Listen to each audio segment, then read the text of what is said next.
Thank you for listening to the Cool Paso podcast. I'm your host, Sean Harold. This is episode 5 of our new podcast series that we have going on here with Cool Paso.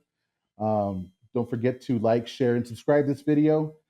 Please show the love. We're almost at 18,000 subscribers, so please tune in to help us out and subscribe. Thank you for that. And also, while you're at it, go ahead and go to our website at www.coolpaso.com/shop. Don't get left out on the Saturdays, guys. Instead of watching teams, watch your team. Go ahead and place an order, and we can get out there and record your film. And if you'd like to have your own podcast, reach out to us, please, as well.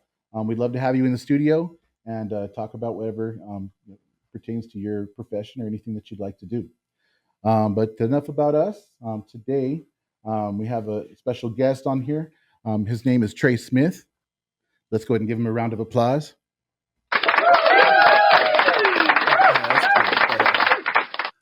All right, Trey. Thanks for joining us here. So, thank you for having me. By the way, thank you. I appreciate it. Definitely a pleasure. So Trey here is a coach here for the El Paso Spartans youth football team, multi-age, basically. What's the age group? Yes, sir. So it starts from 5U and it goes all the way up to 13U. So it's with the Spartans. You know, we've been around forever. Many people known us as the black and yellow Spartans or the black and gold ones, however you guys want it. But since we heavy feeder into Pebble Hills a lot, we decided, hey, we practice on their fields. My dad did, hey, we practice on their fields, so let's just decide and go ahead and change our colors over. And I think it's worked pretty well. I mean, past Coach Torres really enjoyed it, and now Coach Warner enjoys it as well. So I think it's a real big plus. That's awesome, yeah. And you said that you guys have been around for a long time. How long have you all been around? So if I'm not mistaken, it's been almost 26, 27 years. Wow.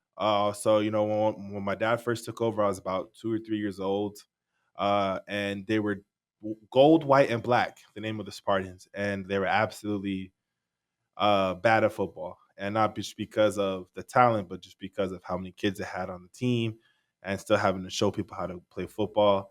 And then each year we just got better and better and better, and my dad started to learn how to coach more and started bringing in more coaching. And then eventually we just took off to being one of the most dominant here in El Paso for a couple years, about 10, 15 years. And we had our downfall for the last 2, 3, 4 years, but building it back up for sure has been proven. We got a couple solid squads this year for sure. I know for sure our 13 we're going to be 13/12. You got a bunch of 12-year-olds on our team, but we have like 2 or 3 13-year-olds. We're definitely going to be one of the best in the city at that age group for sure. So just looking around and some good things happen over there in Sparta land. So I think guys definitely come and check us out for sure. Absolutely. And so where do you guys practice at? So we practice at Pebble Hills High School. So times we get to use the turf, times we have to be on the grass. But I think it was just really important for us to keep our practices there, just because we have their same symbols, same decals, same colors. So why not there and use it as our own home, personal home field? Absolutely, and that's a good strategy too. Of course, that's great to promote the Spartans organization for the high school. Moving in, and, definitely. And I can imagine it helps them because I'm sure they look up to those high school kids, right? Oh yeah, for sure. Last year we had the Midnight Madness out there. We had a scrimmage before that, and just seeing the kids, the smiles on their faces, the high school kids are coming on the field again to slap their hands and being able to watch. Because I was the same way back when I was playing. Now I'm in the sack watching, Eddie Britton run 95-yard touchdowns and MJ McFarland catching touchdowns and all these stud athletes that were before me, and just tell my parents, hey, I'm gonna be that person one day. So it's always good seeing the joy in those kids' eyes for sure. Absolutely, I can relate too. And yeah, especially like when I was growing up, when I was first playing ball in the '90s, I was looking up to people that are involved with your organization. As a matter of fact, like Darius Ellison, Mike Deal. Back in '94, '95, those guys just ran the district basically. Them and I remember Riverside, huge rivalries back then, man. Yeah. And and you said that Mike was your coach one point, yes, right? definitely. Yeah, he was my coach and actually one of my mentors still to this day.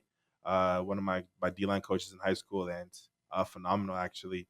And a couple of my teammates that were playing with me there, they're coaching with us now with the Spartans too. So they have little boys playing. So it's definitely cool seeing that happen, and now knowing that, hey, his three boys played with us. Two of them are now at TCU.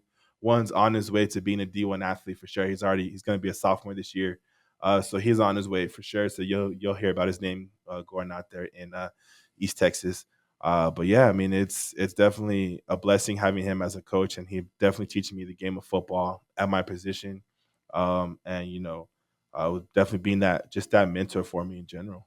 Right, exactly. Then that kind of feeds into with your coaching. I'm sure you remember him in your head back then. I'm sure at some Yeah, point, yeah, right? no, definitely. When I go out there, I tell my parents all the time in the group chat, I'm like, look, like these are my little brothers. Like I love these dudes, and I'm young, so I'm gonna be young, energetic, and they make my job easy. They're so talented. I just go out there and call plays. And if I have to coach them up, when I have to coach them up, I will. And they're gonna get 100% coaching out of me. But I know it's just an honor and joy just to see them, grow up and play now. You got a couple of kids now in the high school scene that I got to coach for a year or two just before I left to go coach high school football, and now watching them grow into being seniors this year. You got Conrad Joseph from Eastwood, you got Jonathan as well, you got Maltos from Del Valle, Jaden James, Brent Jr. from Chapin. So there's so many guys out there that's just killing the game right now, and it's just so exciting. Max as well. He plays linebacker for Del Valle. So just watching those guys out there, it's just so tremendous as well. Watching come full circle, right? Jonathan Estrada too. We call Oof. him Bananas as well. He's one of the best in the city for sure. So it's just so awesome just coming around in a full circle and watching those dudes just grow. It's like, man, this is crazy because I used to coach these guys, and and still the respect. What's up, coach? How are you, coach? And that from there. So it's a joy to be around for sure. They'll always be you will always be coach. Yes, And yes, in my time coaching too, I mean, I'm always referred to as coach. I mean, they say, "Hey, coach," and I haven't coached them in 15 years or 10 years or whatever, and hey, coach, you know, yeah. It's crazy because you always see like these guys that are older than me now that my dad coached. Hey, what's up, Coach Bill? How are you, Coach Bill? And he's like, dang, like it's been a minute since you've been around, or I don't remember you playing for me, just because he's coached so many people. And it's funny because he'd always tell me a story. There's a couple years, a kid that I went to high school with that played from they'd always give their parents problems at times, and I'd say, hey, don't make me call Coach Bill. And they're like, no, no, like don't call Coach Bill. And they're high schoolers, seniors, grown men. It's like just because that effect he had in their life of just the respect and discipline behind it. Yeah, he taught us the game of football, but I think the one big thing about my pops is that he really taught us how to be men off the field and then be complete jerks on the field. Go out there and just dominate. Don't care who's in front of you. Don't care how big they are. Just go out there and be nasty. You really don't see that nowadays in these football times, just because it's a little bit different, and a couple households and whatnot. But hey, that comes with it. But you see those kids now that are coming out of their shell. And I say that for my team as well too. I had those kids last year that were kind of like, because we started off rough. We started off 1-3 and on the year. We had three tough losses, and all of a sudden they just came out of their shell and started just dominating people. And that we lost to a great team in the Elite Eight, a team that we're going to look forward to battling these next 2 years. A team that's going to get us better, and we'll get them better as well. And it's crazy because a lot of our kids go to school together. So Pebble Hills is going to be loaded these next couple years. So so shout out. I'll give a shout out to the Hard Boys, the Sharks. They're definitely some great competition out there. Look forward to battling with them. Of course, best of luck to all the teams here in El Paso. But yeah, I mean, I think it's just it's an honor playing against those kids now and coaching against them now too. With these all stars and whatnot, because that's how you get that relationship with them. So I think that's one of the big things too. It's just it's fun, man. oh, absolutely, It's fun. absolutely, yeah. I mean, and it's just and I can't say enough about it. I mean, that's what drives us to continue filming, and to continue in the industry. I mean, my kids are grown now, basically. So, but what keeps me going is just watching everything come full circle is so rewarding. And a lot of those kids that you mentioned, we filmed them since they were 8. We've got highlights on them, all the way through, Yeah, with their music that they pick out and their little theme, and just watching them grow.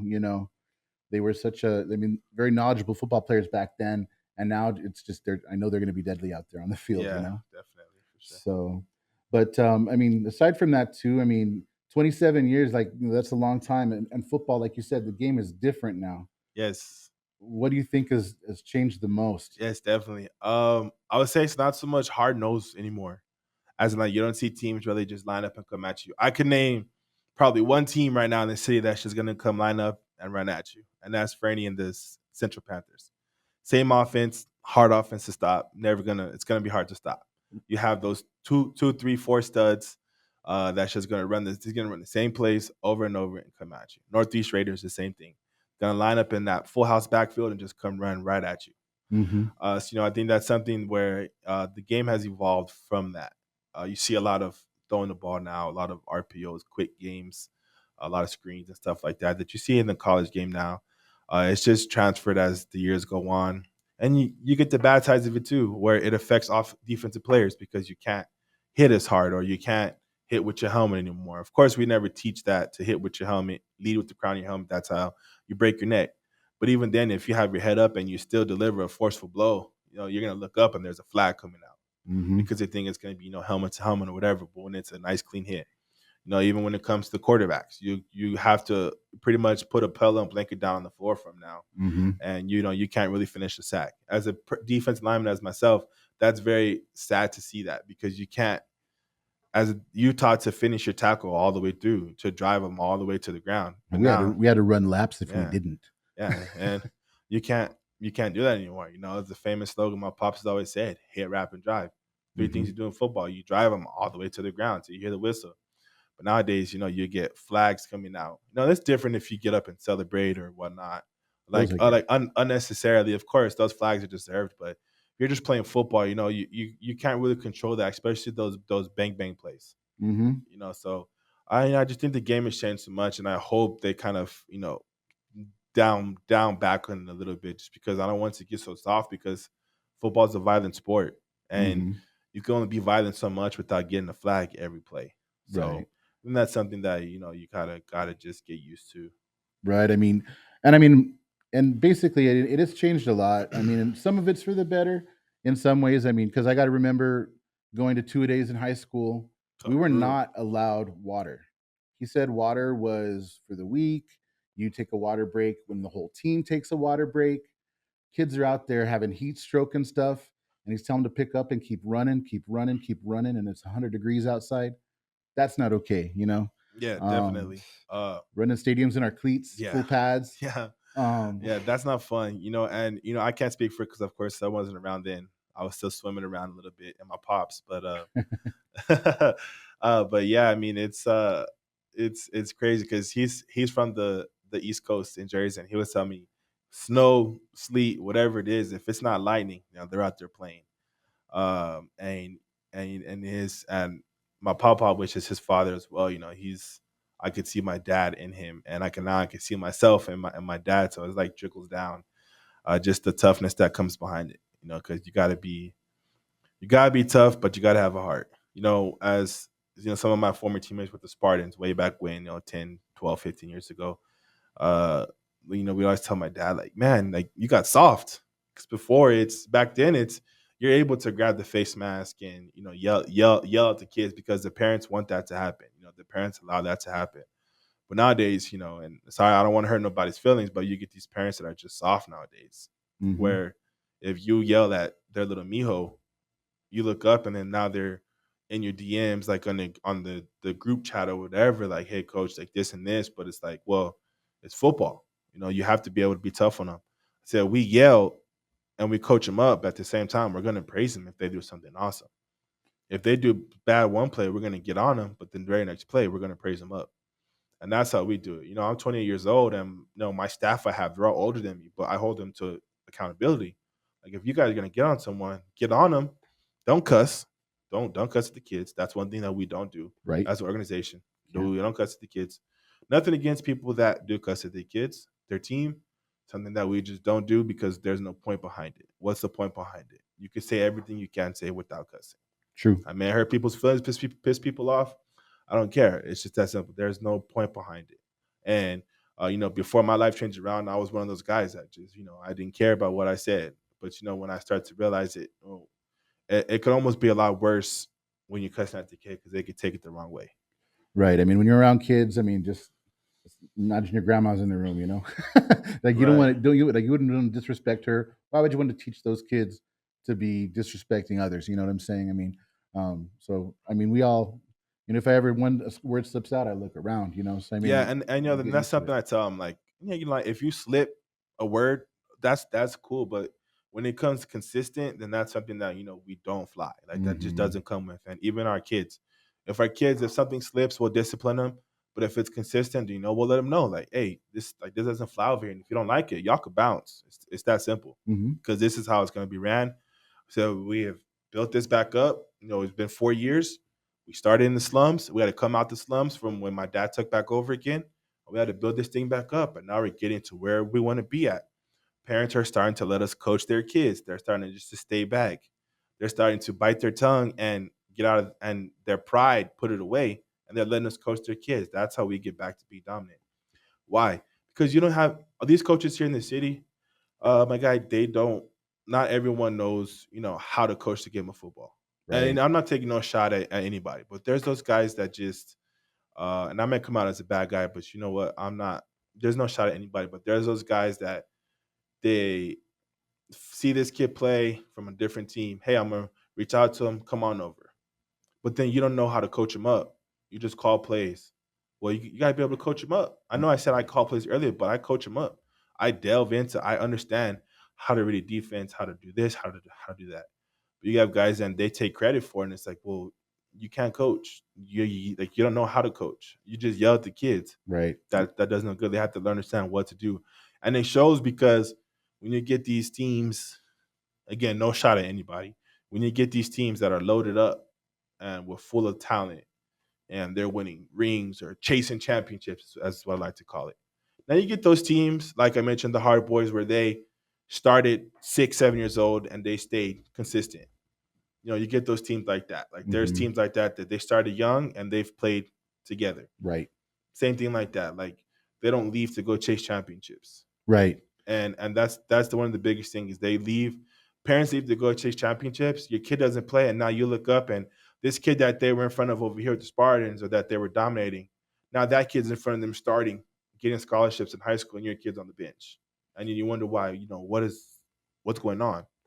Right. So and I think they start to realize that um, once they just sit back and let us coach, like we're out here for like we don't get paid for this.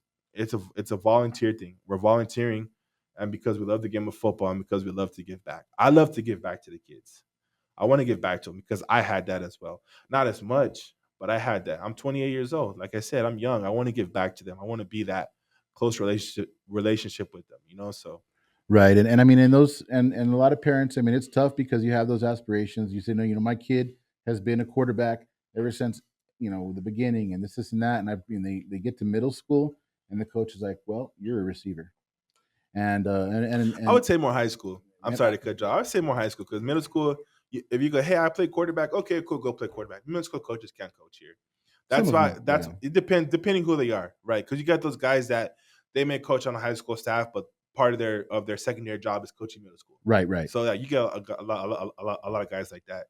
But you get some that are science teachers that they just give an extra stipend for. So I'm gonna go out there True. and coach for them. Hey, what position you play? Oh, I play quarterback, but you're 5'8", 225, 230. When city league, you should be on the line because that's what you play at. Right. And that's why we preach so much of middle school football doesn't help. Yeah. It doesn't because you don't get taught anything. It's Um, impossible. and, I and that's why mean, it's so hard about it.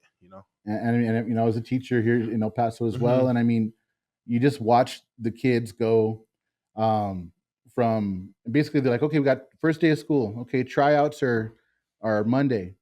Okay, practice is you're calling the roster on Friday. Practice is Monday.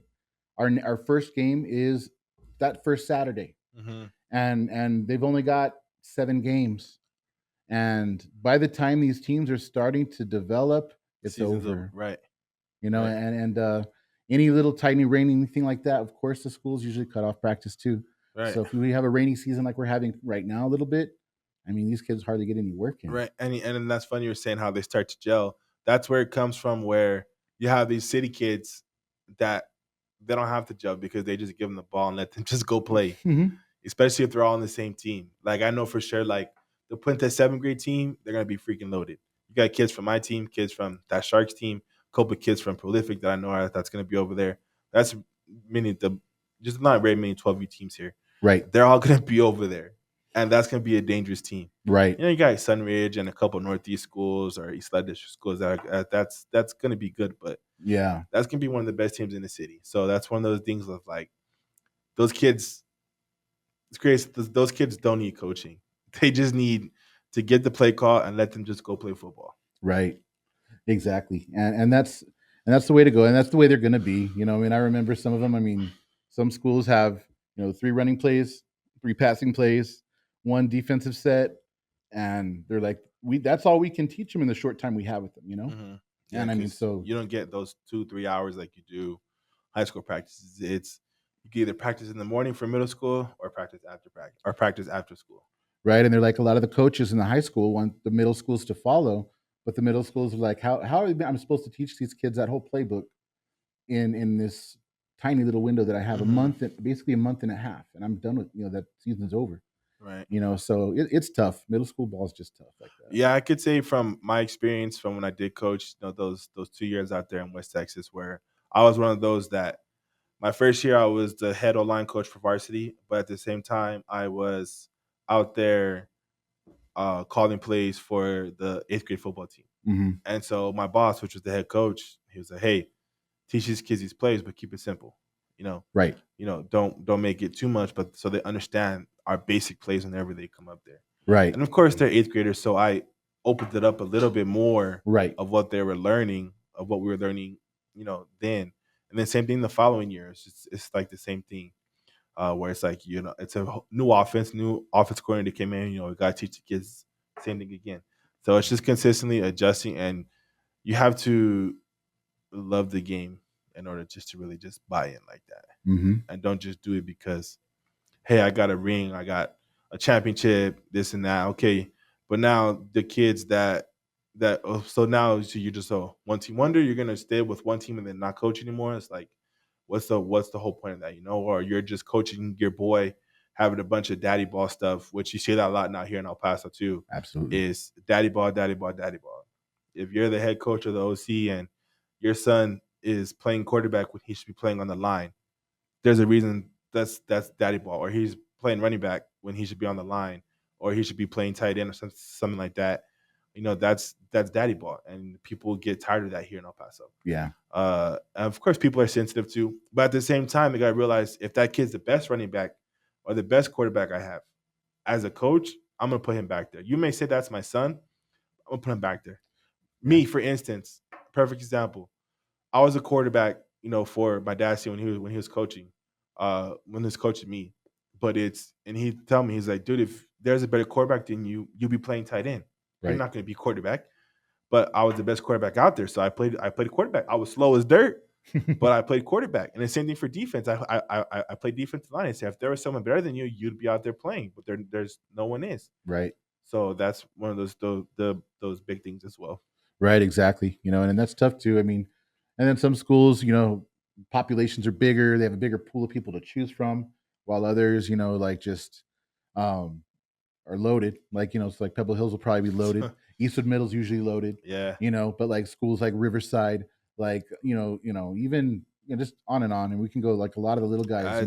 It's really hard. Like with like Hanks, for instance. Like I have like one of my players. He goes to Hanks, Hmm. Hanks Middle, and he'll be in the high school next year.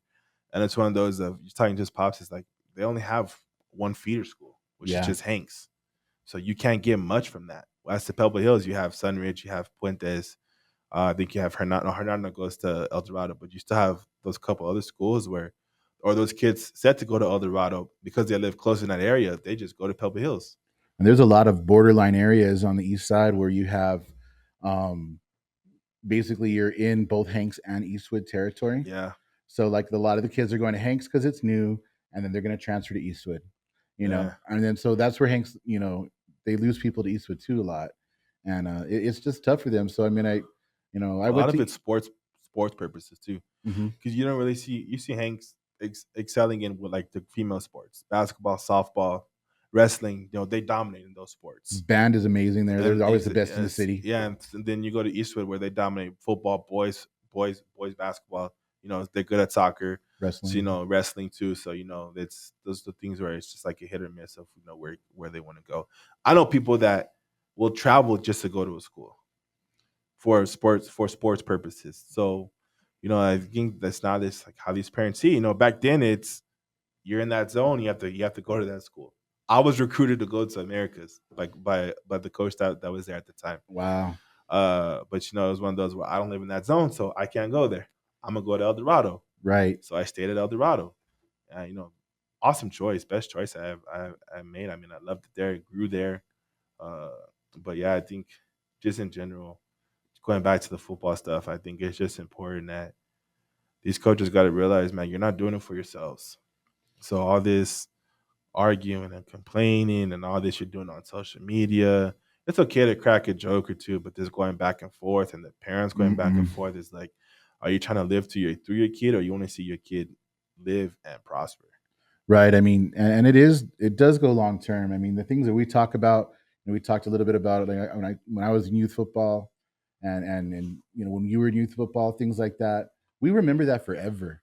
I remember, and like I said, I mean, I can never forget those 2 days and all that drama and everything I went through in high school, Yeah, never forget that. and it's impacting. You know what I'm saying? So these coaches it will stay with these kids. So what you embed in them, what you say, how you act, you're a role model. You're a you're a figure to them. They really look up to you.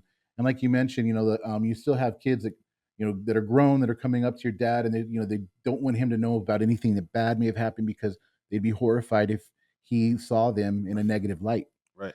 Or the So talk that he'll have with them.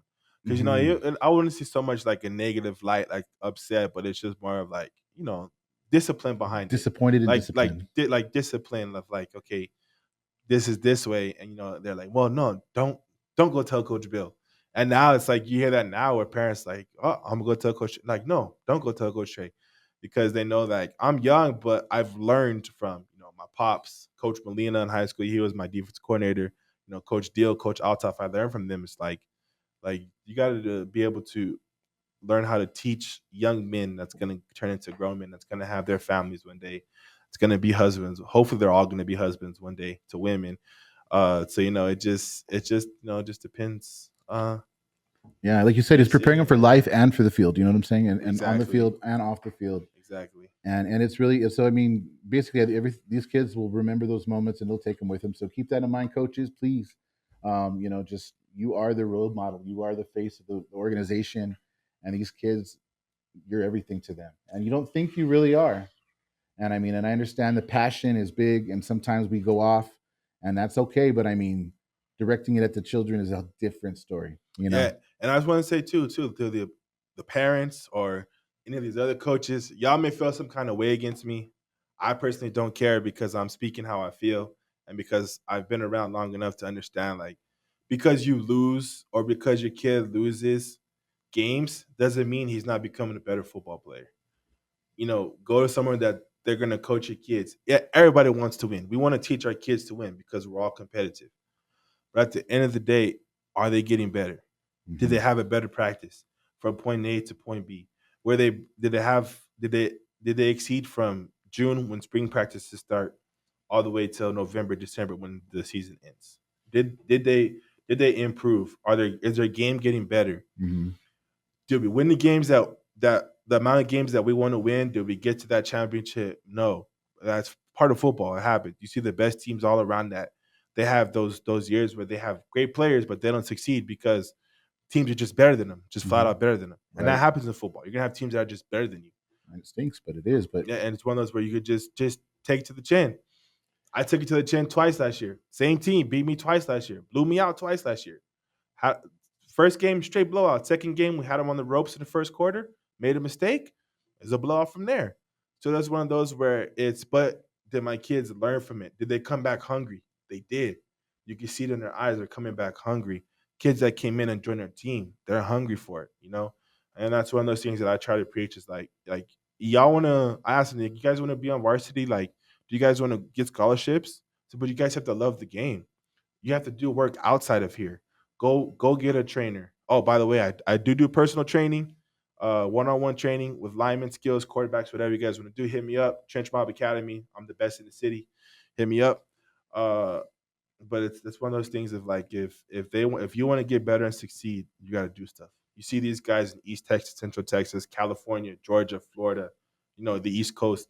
These guys are going places, but that's because they put in that extra work. Right. Yeah, I mean, an old teammate of mine, you may be familiar with Zephyr Cry. Yeah, his boy's out there killing it right now. His father Matt went to school with me, and Zephyr's killing it out there. Like you said. Yeah. And Matt, the thing is about him, and I mean, I want to talk about my friend here, but what's up, Matt? Shout out. But basically, like he was, frustrated with how far his kid could go, and at that level, I mean, he had excelled with the Sharks and done very well with that organization. They moved to Dallas, and he has access to so many more facilities as far as like indoor facilities, the training that he's got going on in there, and it's showing. The boy's already getting offers, and as a freshman. I mean, Zephyr, that's amazing. Congratulations. You don't, and that's I guess that's the one thing is that in El Paso, I'm not gonna say it's hard to get recruited, but you got to put that work in. Look at the Rays, look at the Davions, the Conrads, the Jake Fettys, who's the top 5 quarterback in the state of Texas. Right. Look at those the Shelton Fullers, like those guys. They put that work in the off season. Right. They don't just let their talent, but they put that work in. Mm-hmm. They get known on the youth level. They were known on the youth level, and then it just continues into the high school level. You have those breakout years. I mean, Davion and Ray easily had the best freshman years that I've ever imagined. Mm-hmm. And that's the reason why Power 5 schools are reaching out to them. And so you put that work in. It's like offers are gonna come. You just got to put that work in, and you guys you're gonna want to have to work. Right. If you don't that's something that I learned when it came to football. I didn't put the work in that I should have put in. Wrestling, I put the work in. I went places. I went to go wrestle in college and I played football. Fortunately, things happen. Injuries happen. It happens. But you put that find something you love and just put that work in. If it comes to it where you get tired of football and you're really good at basketball and baseball, focus on that one sport then, especially when you get older. And put that work in that sport.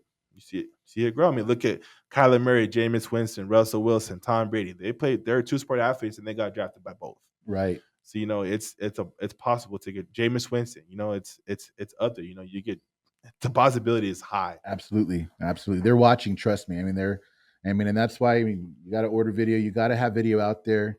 You got to push yourself. I mean, that's the only way you get done. And I mean, there was like we filmed a lot of Haskins Middle, and Stansbury's son got an offer right away. And I mean, he was like, that footage was very valuable. Potential, he's gonna be on. I don't know about varsity this year on Coronado because that's tough. Yeah, you still got Ben Wilson out there leading the way. And he's only a junior, but it's there though. He's there, and you can see him, lengthening out. He's tall, he's athletic, and that's something where Coach Pryor will find a way to use him, even if it's now we could use Ben Wilson in the slot. Go from there. A little bit more dangerous, but yeah, like you're saying, it's. The work you're gonna want to put in. The work is important. You're gonna have to put that work in for sure. Year round, it never stops. And I mean, sometimes if you love football enough, I mean, and that's where some kids don't have that love and they don't last. And that's okay if you have another dream to go chase that. But if you really, really want it and you really, really want to be successful, you have to work like a professional. And unfortunately, you're a kid. But you got to go that route. You got to do that training. You got to try and train on Saturdays when it's not season time. You've got to go after school and get that work in. Like it's. Yeah, no, definitely. I know we're talking about youth, but I just want to mention something too. Like Eastwood, they're going out there to California playing number 14 in the nation to kick off the season. There's a kid over there that I train, a defensive lineman. His name's Aiden Vera, stud. I tell him, that dude, people know the outcome of the game. We're just being realistic here. Your coaches know the outcome of the game. But if you go out there and bust your tail and you play hard, scouts are going to see that. They're like, man, who's this kid? I got this 5-star kid, 4-star kid getting beat up by this no-star kid. Who's this kid? And now you're on the map. Right. From any school because those kids get recruited from everywhere. So if you just go make plays, get a sack, force fumble, something like that. All you need is one play. Mm-hmm. You really need one play to get a scholarship. Exactly. I had a teammate in high school. His name was Albert Barrientos. It was a play. He was on the opposite side of the field on the 20. Kid broke a long run and he chased him all the way down the field. And like 3 games later, Army hit him up, offered him a scholarship. Wow. So it's like all you need is one play to get a scholarship. One play of just effort and just dominance. I mean, they got the same body parts as you. They put the same pads on as you. Everything the same. They're just in a better scouted place. Unfortunately, their gene pool may be a little bit more stronger. Unfortunately, there's NFL teams around, so those people are gonna have children, and they have children. You know, they have the facilities. We don't have those facilities here. Mm-hmm. You know, so but it's like at the end of the day, that's still not an excuse. Like, go out there and put that work in, and you can see what happens. Mm-hmm.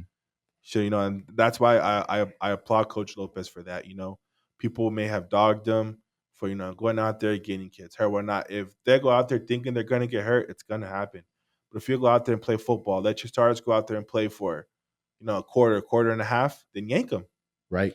Look at South Lake Carroll. Mm-hmm. They went out there 2 years in a row, got blown out, but they're making plays. The offense was scoring. Yes, they were. There's a reason why Eastwood's winning district. There's a reason why they're back-to-back district champions. They're facing people, so there's a reason why, you know. You got to learn if you get, you got to lose to win some, and that's why you can't be a sore loser in those senses. We talked about that earlier too. And I mean, if you can take that loss and grow, I mean, and the kids know, the coaches know, like, we're not going to win this. Like, you go in there with that mindset that you're going to win because you're competitive, but you know, at the end of the day, like, I'm not going to win this game. Yeah. But if my kids go out there and ball out and they get tape, you get tape out there, look what happens. Right. You know, and then if you get punched in the mouth the hardest it's going to get punched, you're going to fight a lot harder the rest of the season, you know. So it just trickles down to youth football. Absolutely. Right on down to youth football. And you know, going back to the way that's changed a lot, you know, originally youth football it was like an Optimist. It was at Album Park. They think they had a West Side Optimist too back in the day, and basically all the coaches were a part of this organization, and they would have a little draft, and they would just pick people, and then coaches were allowed to keep their players to return, but newbies that came in basically were distributed among each team evenly, and it was all done by literally drawing a hat. They couldn't really pick a kid out of a crowd. It was done like that, and that's evolved into now we've got people recruiting people, you know, kids that are like you mentioned, trying to chase championships, stuff like that. That wasn't allowed back then. Parents do. Yeah, it's like you want your kid on the best team for what? Just on the sideline? Oh, my kid got a state championship. My kid got a national championship. Cool. Did he play? Did he contribute? No, he was on the sideline. Well, then what's the point behind it? Right. It doesn't make any sense to me. Right. Like, leave your kid on the team or put him on a team where he's going to get reps. Youth football is all about reps. Mm-hmm. You need repetition of your position, numerous positions, especially if they're going to play quarterback. You need reps on how to play quarterback. Right. Like, you see these guys that start off at flag 5U, and then they go to a team. Oh, I'm chasing a championship at 6 years old, bro. 6 years old? Come on now. Come on. 6 years old, 7 years old, they're still learning how to play the game. Some of them are barely getting potty trained. Yeah, they're learning how to read. They're learning their ABCs. And you're telling me that you're chasing a championship now? Right. Your kid barely even knows what's going on. Right. Like, they don't know what's going on. I mean, I don't know. These coaches over here talking about, I got the best team, this and this. Yeah, you may have some great athletes. They don't care. Are they competing to win? Yes, of course. But at the end of the day, are they learning the game of football? Because what's the point of having 25, 26, 7-year-olds on your team, 6-year-olds on your team, but you give the ball to one kid every play? What's the point of that? You know, you don't. Man, that just doesn't make sense to me. But they all got to get reps. To each is their own. I may come out as a bad guy when people see this, but I don't care. I'm just speaking how it is. I don't think this needed to be heard for sure. Right. I mean, passion is one thing, but I mean, you can always tell when it goes out of hand. And yes, some parents are a little bit too touchy on it. A lot of people are sensitive because that's their kid. And I mean, and anyone's going to want to, protect their kid, from anything bad happening to them. But also you have to see when someone's trying to let them grow. Right. And, but I mean, I have seen some coaches that if I was a parent, I might've left too. Right. Because there's another side to that, and they're just bad. They're just bad. You can tell. The kid's not they just cuss out your kid and just yell at them. Constantly. And they don't coach them. Mm-hmm. You still get that now. No, there's one coach on the Northeast Raiders. His name is I love Coach Spanky. I say you gonna hear him on the sideline, but he gonna coach your kid up.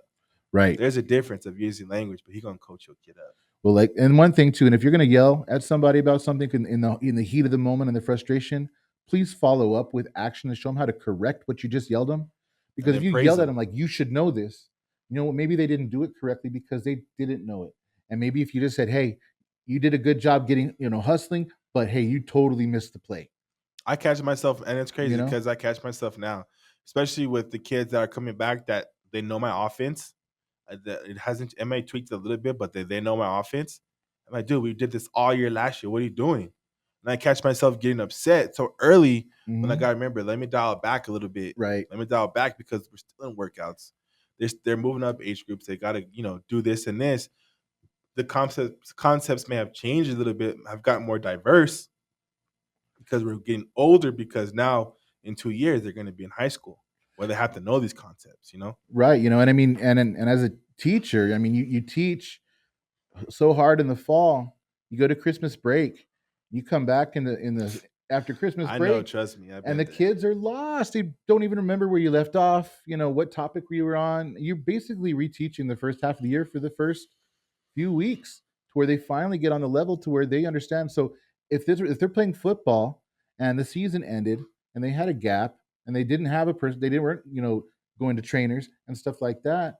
I mean, yeah, they knew your playbook last year, but I mean, it was the furthest thing from their mind, man. They were playing Madden the Exactly. whole time. Exactly. Like they're out there being kids, and that's one thing like parents gotta realize too. Yeah, you want your kids to train and get better, but let them be kids too.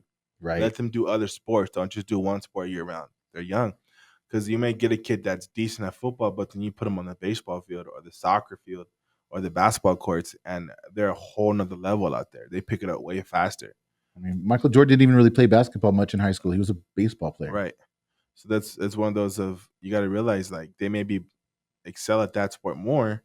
So then once they get a little bit older, then it's like, all right, hey, like let's focus on one.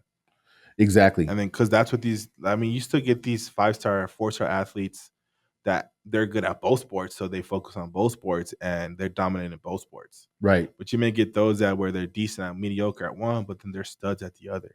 That's something where you just gotta put it behind you and just move forward.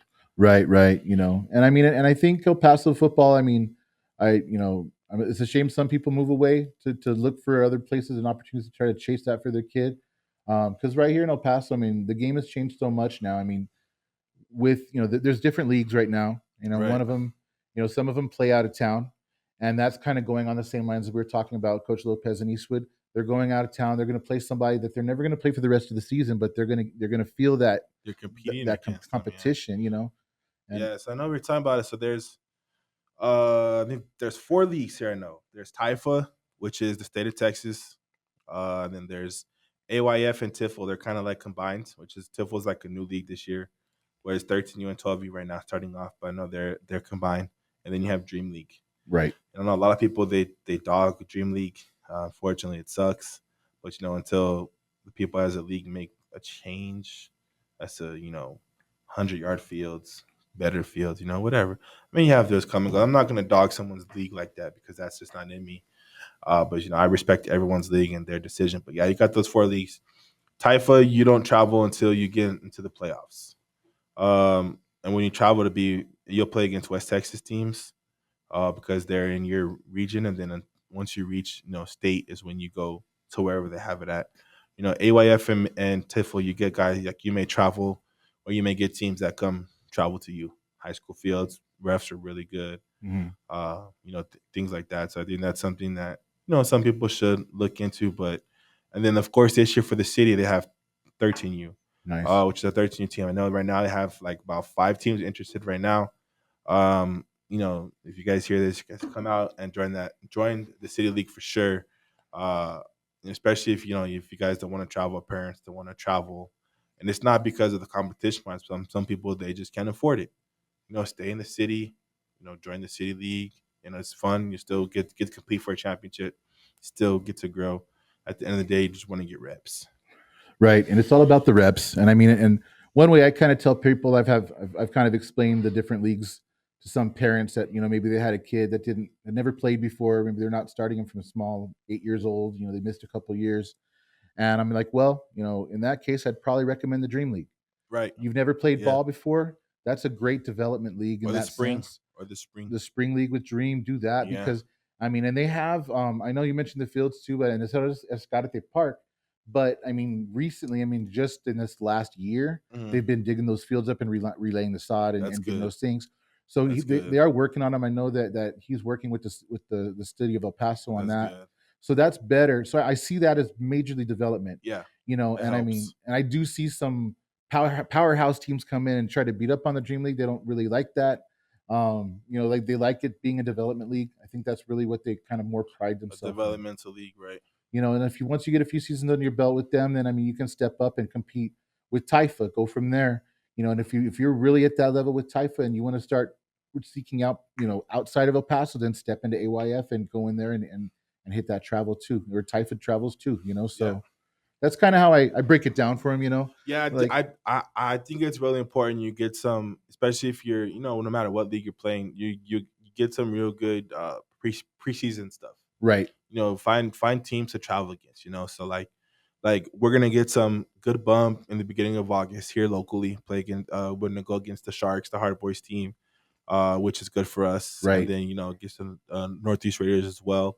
And then moving forward to that next week, hopefully we would plan on being in the Dust Till Dawn tournament here too. So nice, yeah, once our coaches figured out, well, do we have to do to make sure that we get to play time there, and then we go to Midland the next week.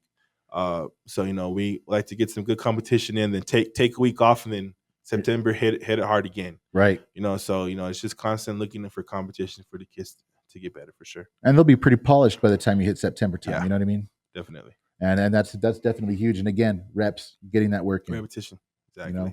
Nonstop. And it's okay to like. I'm not gonna trip out if we get hit in the mouth come August 4th against whoever we scrimmage against. right. I'll be okay with it because I have a lot of new kids that are very raw. Mm-hmm. Like they're athletic, but they're very raw to the game of football. Like they may play basketball, whatever, but Right. they're very raw to the game. But you can see the talent in them. Right. And it sucks that they start at 12, but you get late bloomers all the time. Right. You can't get muscle memory without repetition, and Right. those guys they just need to get in there and start Yeah. looking out for the ball. You may have a receiver that play basketball, but he can't catch. Right. Right. So it's just hit or miss, It's tough. It's tough, For sure. Absolutely. But other than that, as far as your training, I know you mentioned your website on that too. How often do you do your training? So right now, it's called Trench Mob Academy. It's one-on-one personal training. I do from 6 all the way up until 18. So I love doing it. Love to give back. My knowledge is tremendous. I'm always doing my homework every day, no matter what position. If I get someone that plays quarterback and hey, I want you to do this, bet. Like I know quarterback stuff already, but I'm gonna do my homework as well, Right. to make sure you get better. And my thing is my first sessions are okay. I'm gonna put you through some small drills, see where your weakness is. Then I'm gonna focus on that more. Right. And I want to go from there. I want to be the one where I get you now all the way up until you graduate high school. I got a kid now, Jeremy Favela from America. He's going to be America's. He's a stud here. Started training him, and that's what I sounds like, dude. Your potential is going to be outrageous. I wouldn't be shocked if he gets moved up halfway through the year to go be on varsity because he has that in him.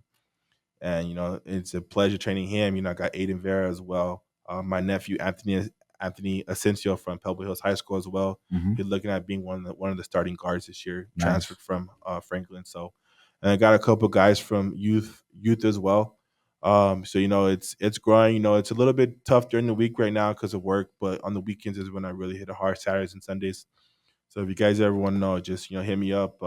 Instagram, Trench Mob Academy. Facebook is the same thing as well. Reach out to me for sure, and I'm there. I'm there to give back. I don't care who you play for, what team you play for, what school you play for. I'm gonna treat everybody the same way. Am I gonna hate watching you beat up on my team on the other side of the field of what I'm teaching you? Yes, but I'm gonna be happy. Why? Because you're learning the game of football the right way. They're not just gonna throw you out there to the dirt. You don't see. I could think on top of my head, maybe 3, 4 solid line coaches that I've known since I've been coaching youth football. Right. maybe three or four. And one of them, of course, again, I know I mentioned them a lot just because uh, they're really good. But I know it was one of the teams that we coached against, and I know he's really good as well. So it's you don't see very many of those really good here. Yeah. So and that's what I reach out to him. Hey, hit me up. Like it's not hard. Like follow me on Instagram, follow me on Facebook. Watch what I do. Hit me up, and I will immediately. I got a website working up soon. Gonna be on there soon. Gonna be on YouTube here pretty soon. Putting my stuff out there. So Excellent. of course, it's not free. It's not free. You do got to hit me up, and as well too. I don't just do the training stuff. I do film watching too Mhm. because in football you got to learn how to watch film. No matter how old you are, from 6 until 18, I will teach you how to watch film the right way. How to watch yourself. You don't watch. There's how I how I was taught is you watch the whole game, just watch the game. Don't watch yourself. And then you go back and then you watch yourself, however many plays you play, and then you go back and then you watch your opponents. Right. But you watch your position of who you're going to be playing against. You gotta understand how to read it, how to read their feet, their hands, their tendencies. If it's third and long, what do they like to do? Right. If you're a DB, you gotta understand. Okay, this receiver likes to break inside or outside, uses this certain release move. D lineman, you gotta understand how to read. O lineman, are they bringing low hands, high hands, short hands? You gotta understand how to read that. Do they have a strong first punch? Are they giving away certain things? So you have to understand.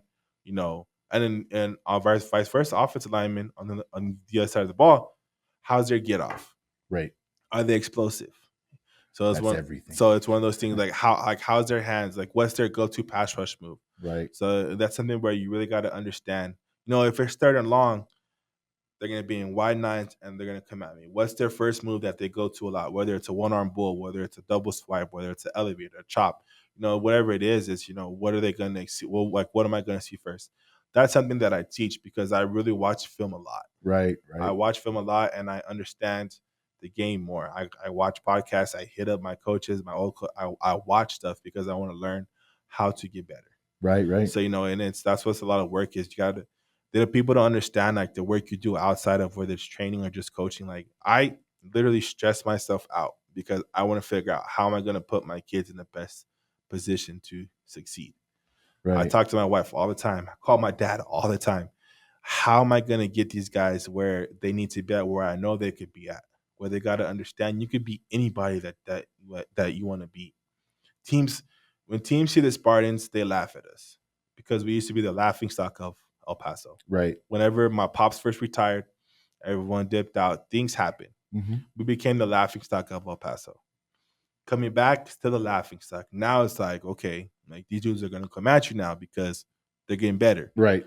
So that's one of those of y'all can't take us lightly no more. Mhm. Like I'm not talking trash, doing whatever, blowing smoke. No, it's like y'all gotta understand, like we're gonna come at you. Right.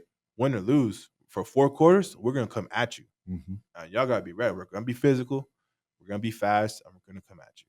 And that's something where I gotta get my kids to recognize that because we're not the ones playing no more. We just Mhm. coach. Right. We just give them the keys to the game and let them go drive the car. Right. That's something that they have to recognize. And it started to click with a couple teams last year.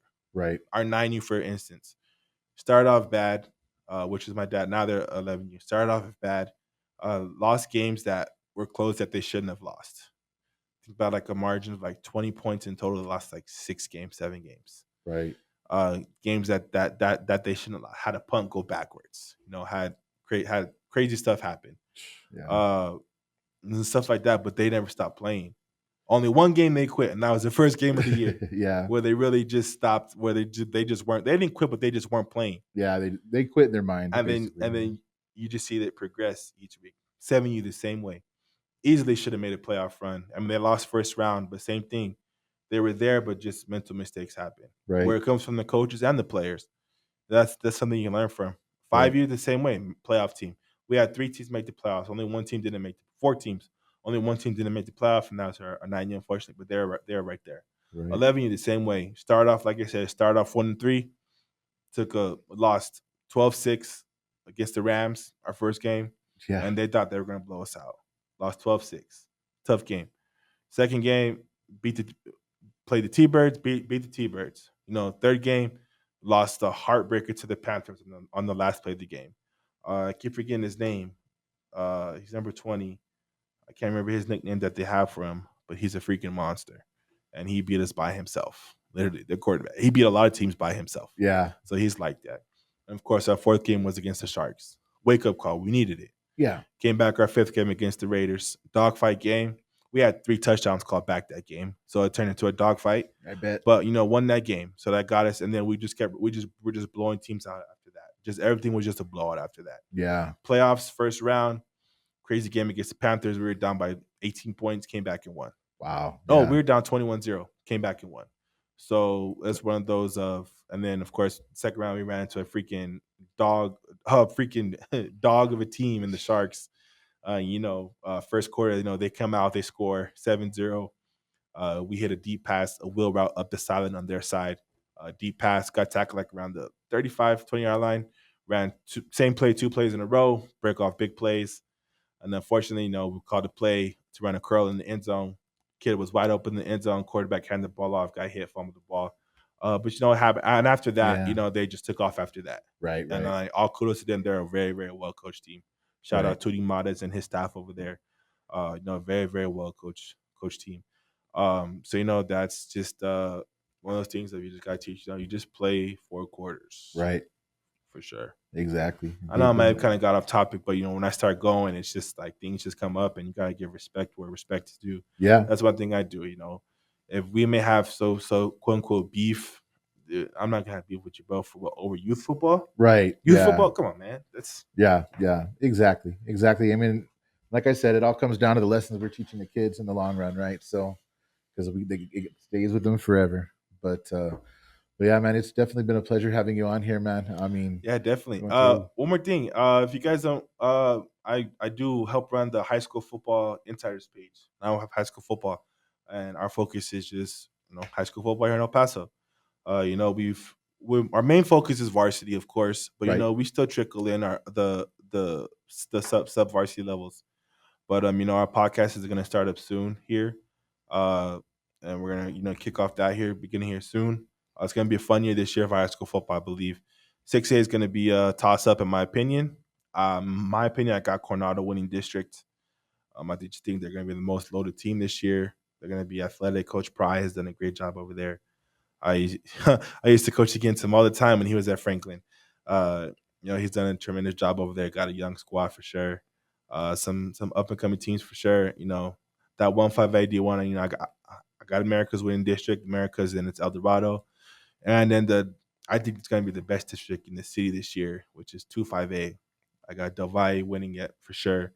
Either Del Valle or Canutillo, whoever wins that game. That's a tough call. It's going to be a tremendous offense against a great defense.